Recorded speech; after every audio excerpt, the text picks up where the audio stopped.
What's going on, folks, and welcome to another episode of the Jake and Joe postgame show presented by First Star Logistics. We're here on the First Star Logistics YouTube channel. We're going to give away some Jamar Chase, I did it again, autographed footballs later in this show, and it's going to be a post-mortem today. But like always, First Star Logistics make sure that you, somebody out there, the audience of this show, has a chance to win some sweet stuff, even when the Bengals, season ends in excruciating fashion. Once again, we have those Jamar Chase autograph footballs. I'm Jake Liscow. He's Joe Goodberry. We're on the First Star Logistics YouTube channel, like I said, and we appreciate them for giving us this platform. And Joe, it's going to be a post-mortem today on the Bengals playoff hopes and a transition into evaluation mode the rest of the way for this season. But as always, we start with the big takeaways, and I put you on the spot at the beginning of every one of these post-game shows before we start to take a look at what people are talking about in the chat and get into various storylines. What's your big takeaway in this, 38-44 loss to the Pittsburgh Steelers, the fourth time in franchise history the Bengals have given up 26 or more points to the Steelers in the first half. The first time they've done it at home. They've now lost all four of those games. They're 1-7 in one-score games this year. They've scored more than 33 points in four of those. Three of those came in the division. They lost all four of those games.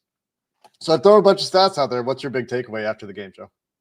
It's that the season is over. I mean, mathematically, if you whatever tool you want to use for the playoff predictors and things like that, it gives them about 1% to 2% chance, depending on how some of these other games finished, which I didn't see. So the trumpets are playing. I think they're trumpets, right? Whatever instrument that is. I was not a band. That's a pretty good mouth trumpet, though. The Bengals, on the other hand, same things. We've seen this game how many times this year where the team offense looks like they can put up points. It looks like it can be a fine day, and things were rough at points, even on the offensive side. But because they're playing from behind, game script is completely out of their hands through most of this game, and the defense just cannot do a single thing well. I mean, if they could do one thing to hang their hat on, maybe they'd be okay this season, but there's not a thing. I had to write it all out and tweet it out to really get a grasp of how bad it is. It's like there's nothing they do well. There's not one. They're not fast or physical, or they don't tackle well. They don't defend the run well. They can't pass rush. Lou can't call the right blitz to save their life at the right time, because that's more of like play the card at the right moment, and they can't seem to hit it when they need to. And then when they do, Josh Newton's standing in mud and doesn't even cover the receiver and go with him. And that's not just Newton. It's so many guys that do it so often and have so many breakdowns. And then you actually may get a chance with maybe 40 seconds left. If you can make one more play where the obvious running quarterback comes into the game and runs with the ball, and nobody knows what's coming on the field. Everyone watching, everyone commentating on the game knows what's about to happen. No one on the field seems to have a clue. I tell you what, we talked about this a couple weeks ago where we said we're ready to burn it down at halftime with the Chargers. I am ready to burn it down. Yeah, I think that's going to be a big conversation today. If you want to win that Jamar Chase autograph football, by the way, in this live stream, we've already got the Twitter giveaway that's been all week. And next week, you have a chance to win an Apple Watch. So make sure you're following First Star Logistics on Twitter to have a chance to win that Apple Watch. And we'll have two of those to give away next week. But if you want to win this football in this episode for the live giveaway that we're doing, some of you have picked up on this already. You can enter hashtag First Star Logistics once in the chat here on YouTube. Any more than that doesn't help you. But First Star Logistics with that hashtag for a chance to win that Jamar Chase autograph football. Forgot to mention that at the top. Important to get there. But like I said, and like you said, a big conversation to have on this defensive side of the ball. And I think that's where the focus is. I don't think, and this is probably to fans' chagrin, the Bengals are considering moving on from Zach Taylor right now, especially with the way the offense is moving the ball. I do think there is perhaps pressure on Zach Taylor, and maybe they make that call to move on, right? Maybe they decide all we've got is Joe Burrow and Jamar Chase, and how much of that is Taylor versus a front office and development and all these things. Those are longer conversations. But on the defensive side of the ball, it's not very difficult or unclear at this point, right? This is the worst defense they've had since 2018 for sure, but Was maybe that in the my Terrell memory, Austin year? that was a Terrell Austin Okay. year. And you can't forget about that year. That's the last time they fired a defensive coordinator mid-season. Terrell Austin, incidentally, on the other side of the ball for the Steelers today, getting torched after having a good season overall. That's a Mike Tomlin defense, I think, more than we can give a ton of credit to Terrell Austin. Regardless, not to go too far down that hole, it's unambiguously a disaster. It's an unmitigated disaster. There aren't enough words in the dictionary, the thesaurus apps that you can get out there can't find enough descriptors to talk about how bad this defense is. And you're right, it's everything. They're covering grass instead of players. It's pulling the wrong lever at the wrong time, getting into the wrong blitz or the wrong spot drop, and you're getting beat by the concept on the other side. It's Mike White stuff redux. And that's how the start of the game felt, where there's nobody covering underneath and they're giving up, 8 yards of cushion, and guys like Darnell Washington and Najee Harris are taking the ball after the catch because they can't tackle. It's maybe the worst tackling team in the NFL, the least physical team in the NFL. And when I say physical, is it just a strength issue? Is it just that these players are soft? I mean, this goes back quite a ways now. They've got old players playing that don't need to be playing far too much at this point. There's not a single performer on this defense today where you can say, yeah, he had a good game. The closest. Yeah, no, I don't even have one. There's a one. I don't even know. Like, I was going to say Cam Taylor-Britt had a pick six, but that probably should have been a penalty. He gets away with it. Good for him. That's an awesome play. Gives the Bengals a chance in the game. But he had enough screw-ups right after. That, and from an evaluation perspective, that's not a sustainable way to play. So, to that point, though, if I can, we've had bad performances this season where at least one guy's had, and there's been glimmers of hope, for at least Trey Hendrickson's still winning, or at least Logan Wilson playing well, or Pratt played well, or BJ Hill played well, and those are few and far between. I don't want to oversell it at all. But when we're saying those guys are playing well, it's also they were fine. Yeah. I mean, it's with some exceptions, some games where they were actually good. Well, that's how I got to the end. Someone asked me, what pieces can we build around on defense on Twitter? And I was like, you can't. There's none. Even Trey Hendrickson, because he's going to be 30, 1 year left on his deal, and he asked for a trade in the offseason. I mean, what are you looking at? And the defense can be completely wiped. And some of the corners that did play well are on injured reserve now. So when you get to that, they're bonus players because you don't know what you're getting when they come back. Now, a collarbone for DJ Turner, who's frail and kind of small as it is. We'll see how, he should be fine. But like a Dax Hill, you got to make a third-year option or fifth-year option in the third year. This offseason recovering from a knee, you can't pick that up. So what are you left with? These aren't building block pieces for the future. You have nothing. The cupboard is bare on the defensive side. Luckily, they've got a lot of money, and they should be picking. We'll see. But ideally, a good franchise would focus this up and get into the top 10 and make sure they secure that, and maybe you can get a cornerstone player on the defensive side. Otherwise, it's bad. And it's bad after spending 9 out of the last 10 premium picks on the defensive side of the ball in the last few drafts. It's bad after spending the first round picks and the second round picks and the third round picks on the Miles Murphys and Dax Hills and DJ Turners and Jordan Battles and Zach Carter's, and this year Miles Murphy and Nick Herbig from the same draft makes a forced fumble that pretty much ended the game at that spot. Yeah, I mean, and this is where I think it gets a little bit difficult to parse, how much of this is on where does the blame go, right? Because there's clearly a massive development problem with this team. It's not just that these draft picks are bad. Sometimes the draft picks are unambiguously bad. Right. In Jackson case Carman, of Zach Carter, Jackson Carman, we do our process. We have a draft sheet. If you're new to Jake and Joe, we've been putting out since 2018, 2017, we've been putting out a collaborative project where we have our own draft rankings, and they're taking a ton of stuff into account. Sometimes it's wrong, right? But there's some picks that everyone can agree at the time the pick is made is well, let's see if they prove us wrong. Best case is they prove us wrong, but more likely than not, these guys aren't going to work out. A lot of those picks exist in the Bengals history, every team's history. But then there's guys like Joseph Osai, which is a pick that we loved, or Logan or Akeem Davis-Gaither, Logan Wilson. Those are picks we liked. Akeem Davis-Gaither was that was one of the more disappointing things for me about this game. I was excited to see him, and he had been good this year. Not good in a full-time role. today. But not all these picks are terrible picks, right? Right. Like maybe some of them are mild reaches at times. Maybe they're a half round early or round early, but they're guys that should be okay DJ players. Turner, Miles Murphy should be fine players, but yeah, it's a struggle to get them to even make a positive impact most of the time. I know what you're saying. I'm completely with it. I'm with you. Like to give the people what they want, Lou Anarumo should be fired, and he should be fired today. And I don't think he's the worst, and we had good times with him. But sometimes you get to the crossroads and you just got to cut it. The vision is not working. Whatever is not working, you cut it off and you start over again. Defenses can get fixed relatively quick because that's how defensive play is very weird, very volatile. Game to game, drive to drive, season to season, you can get it back in order, but you have to. If the first guy that's got to be off this coaching staff, and I think we'll talk about this a bunch for the rest of the year, to me, it's Lou Anarumo. Yeah, and this is where the conversation needs to go today, to me specifically, is this team historically gets what we call a dead cat bounce. Right? Where the team is eliminated, the season is over, and then they put together a promising end of the season. They did it last year with Jake Browning. They won some games with Jake Browning, and the defense was bad last year too.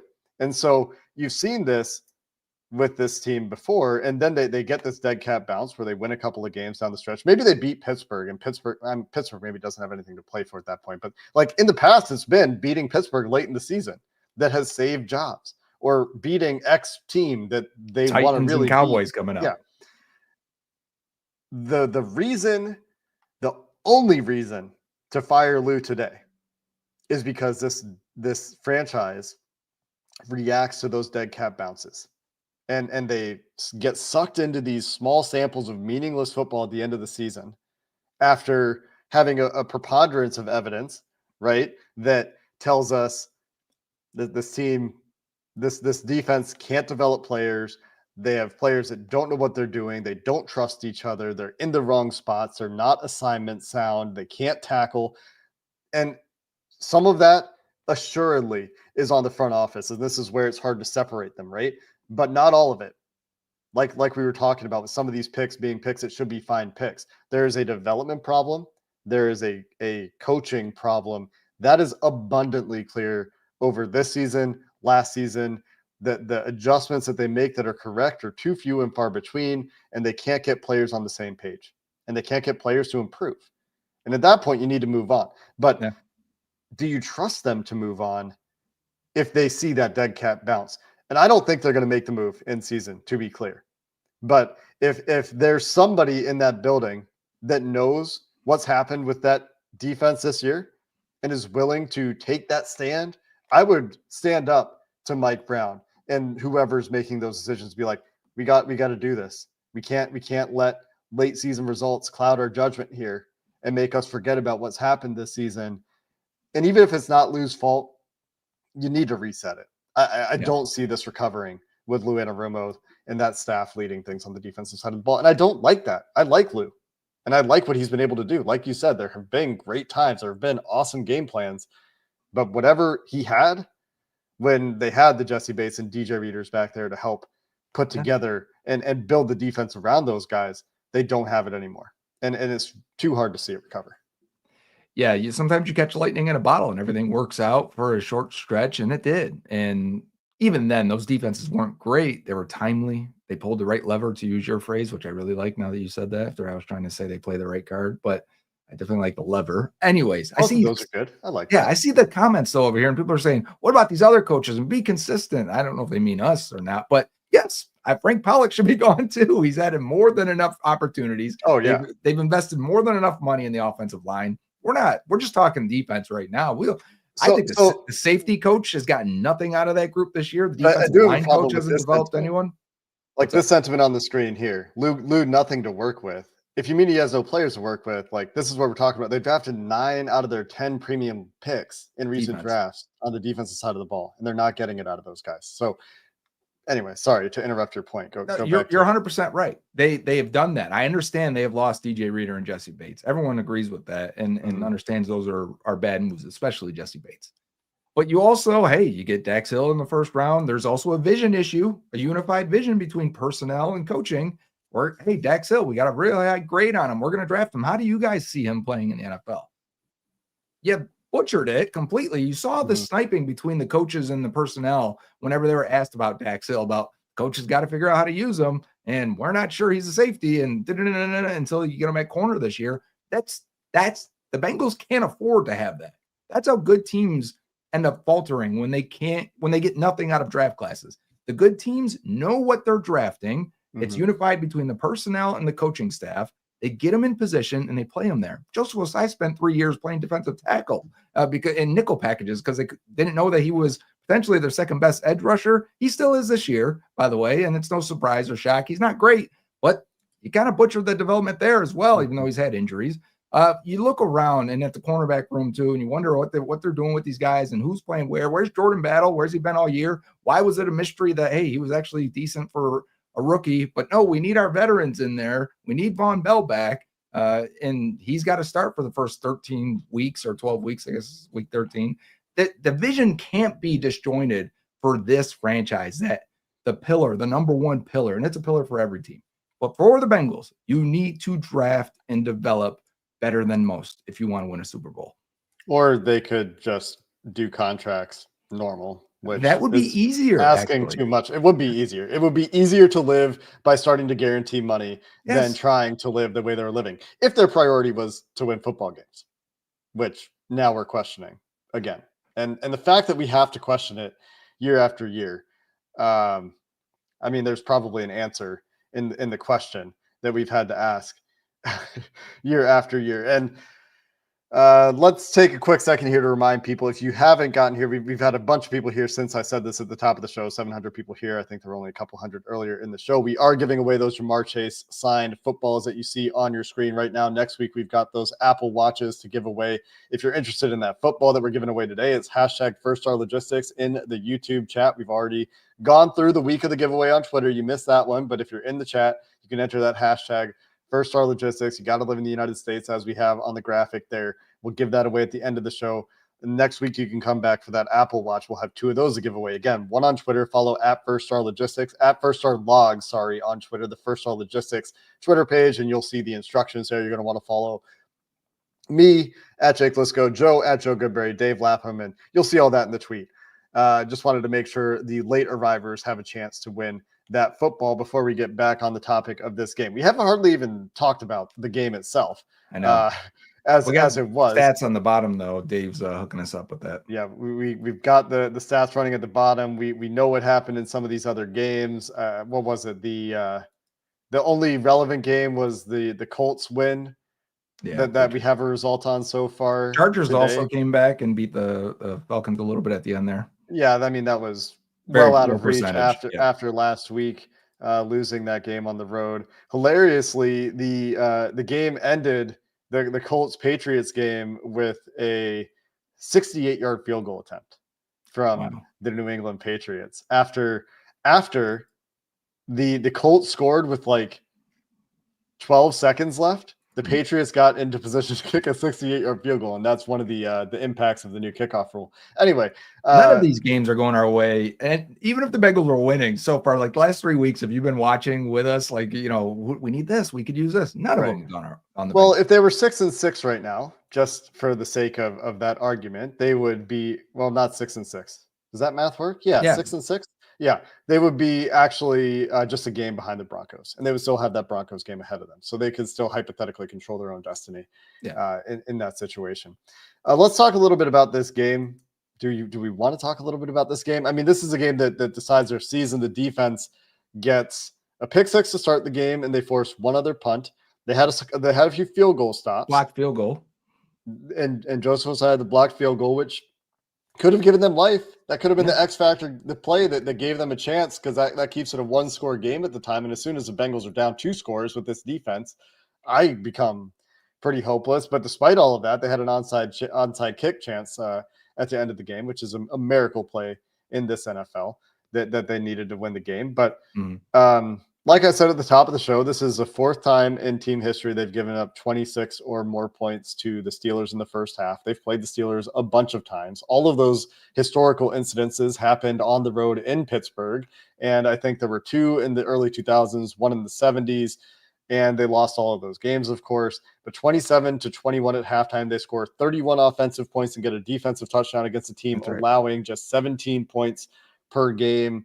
And this is what let's see, they scored 33 against Washington. They scored 34 against Carolina, 38 against Baltimore.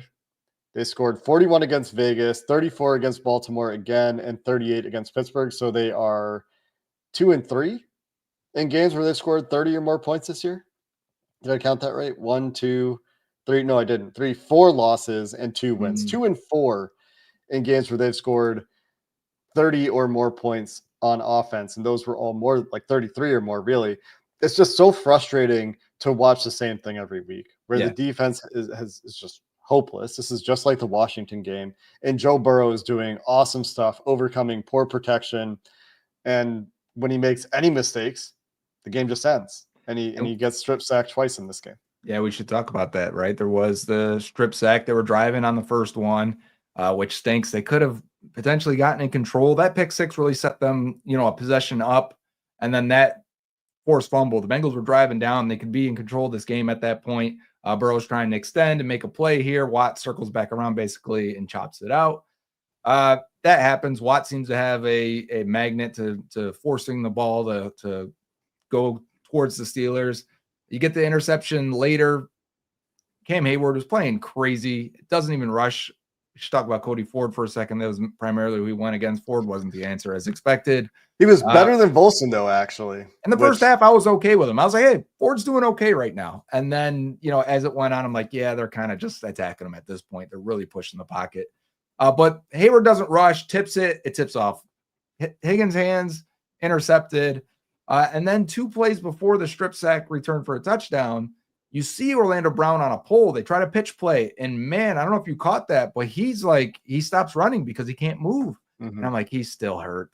That sucks. And they get to a third down situation.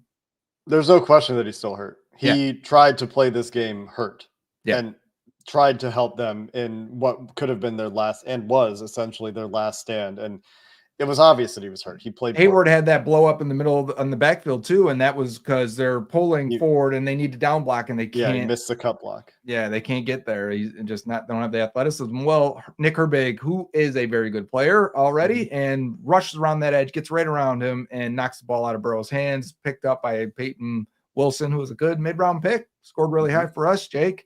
Sort of Mason McCormick, their right guard. I'm just thinking of all the draft picks the Steelers have made recently, young guys making plays that the Bengals don't have.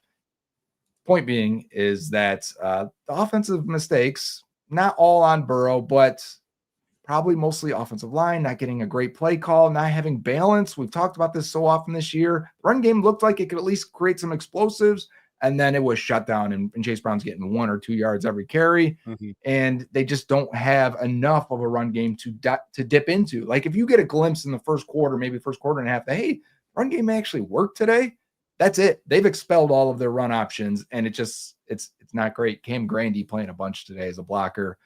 Should shout out Tanner Hudson having a decent game.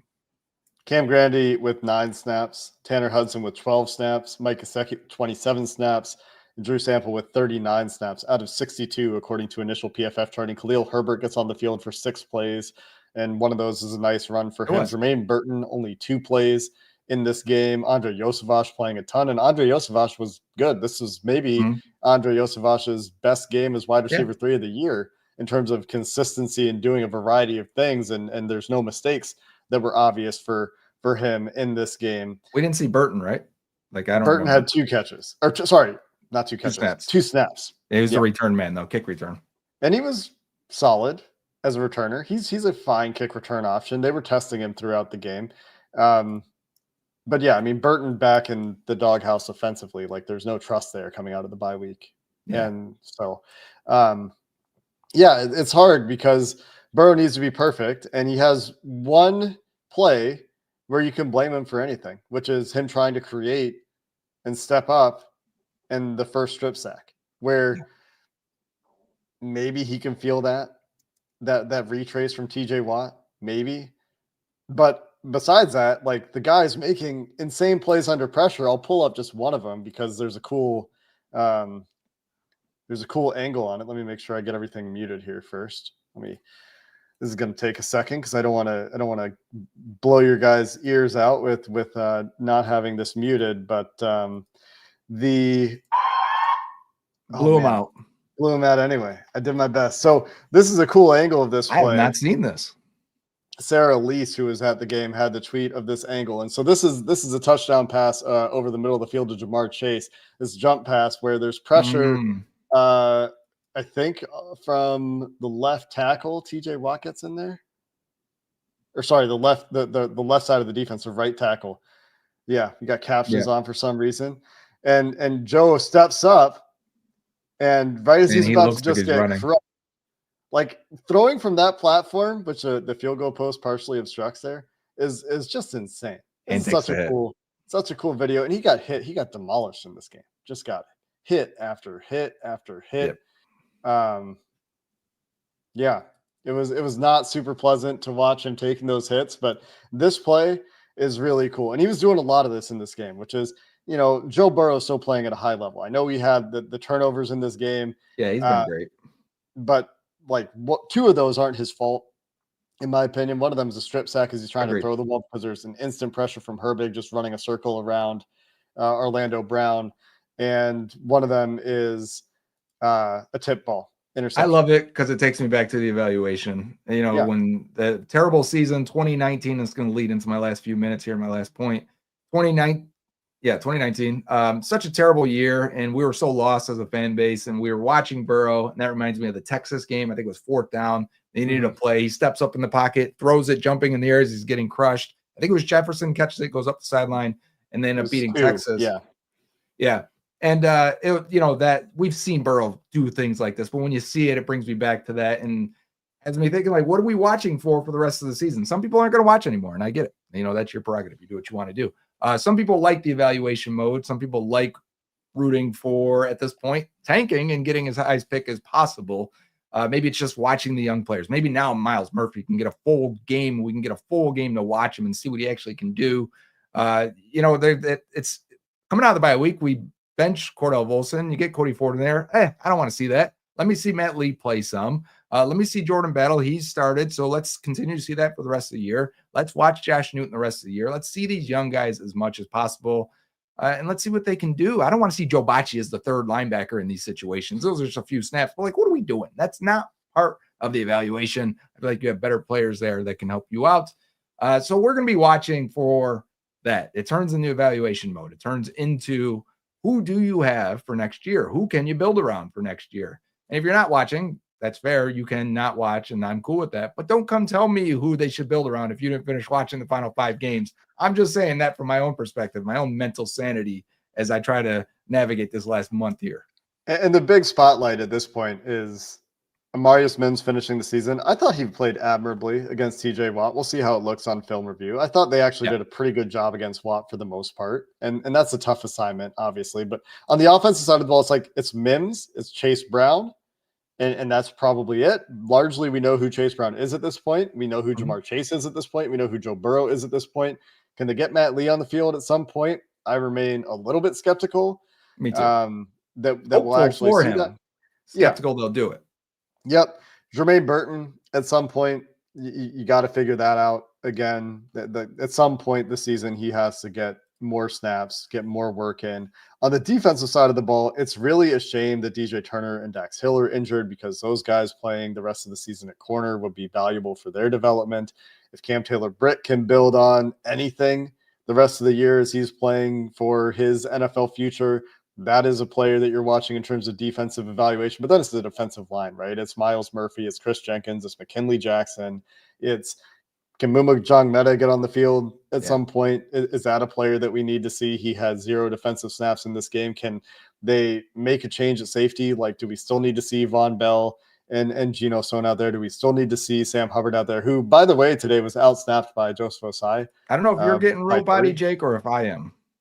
Oh, is that happening in the chat? Might be you. I don't know. Nobody's complaining in the chat about it. But either way, that's a summary of some of the players we're talking about here in evaluation mode.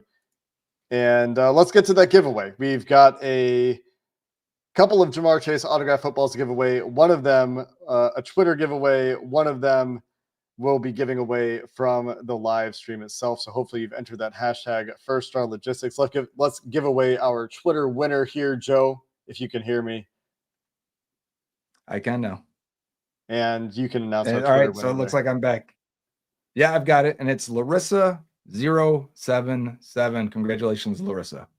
Big W for Larissa, who's got that Bengals flag going in her profile picture there on Twitter. We've also got one to give away for those of you who have stuck with us here to the end on the YouTube stream and have entered that hashtag First Star Logistics. Let's run that giveaway now, and we will see who wins that second Ja'Marr Chase autograph football, because even when the Bengals lose, which has happened far too much this year, and I wish I didn't have to say this all year, somebody out there in the chat will win. And let's find out who it is. Suspense. We need a drum roll. I don't know if that comes through well on the microphone. Mouth trumpet. There it is. Jesse Nicholas. Congratulations to Jesse Nicholas for that Ja'Marr Chase autograph football. That is a very sweet thing to win a week after we did that Joe Burrow helmet. Next week, you can check us out for, of course, as always, more analysis. We'll be in evaluation mode, barring some crazy unforeseen circumstance that I can't imagine happening between now and then. We've got those Apple Watches to give away, so make sure you're following at First Star Log on Twitter to get those details. And as always, we're appreciative here of First Star Logistics giving us this platform to talk about the Cincinnati Bengals. Even in a down season, it's always fun to get together with you, Joe, and talk about what's going on with this team. And boy, has it been frustrating. Not ideal. That's going to do it for this episode of the Jake and Joe Postgame Show presented by First Star Logistics. Of course, you can check everything out about First Star Logistics. They are still hiring, I believe, so you can check that out as well. One of the fastest growing companies in the Cincinnati episode. And until next time, we appreciate you hanging out and watching the Jake and Joe Postgame Show. Dave Lapham here, and every day I am grateful for my experience to have played professional football. As a player, I realized self-motivation, leadership, and appreciating your teammates are key. At First Star Logistics, you can use those same attributes to create the life you want for you and your family. Build your future by working hard like I did. You'll see results both on and off the field. Call First Star Logistics today and be part of our winning team.